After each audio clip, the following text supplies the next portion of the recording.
Buongiorno e ben ritrovati con una nuova edizione del TG Flash di New Sicilia.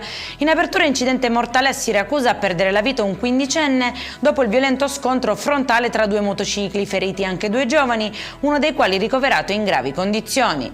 Finisce in carcere un intero nucleo familiare di Vittoria accusato di tentato omicidio. La vittima, un quarantenne colpito al torace con un'arma da taglio, è ricoverata in prognosi riservata. Alla base dell'aggressione ci sarebbe una controversa relazione sentimentale tra i figli delle due famiglie. Una furiosa lite tra vicine di casa a Motta Sant'Anastasia è degenerata in un accoltellamento con annesso arresto. Una 38enne avrebbe impugnato un coltello da cucina e cercato di colpire una 35enne, ferita alla mano la madre della donna intervenuta per difenderla.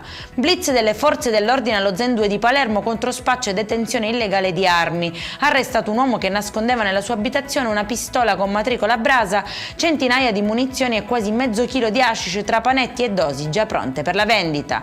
E in chiusura il calcio italiano piange la scomparsa di Igor Protti. Lo storico bomber aveva 58 anni e combatteva da tempo contro un male incurabile. Commovente il cordoglio del Messina, squadra in cui ha fatto la storia. Per questa edizione è tutto, prossimo appuntamento alle 19:30, buona giornata.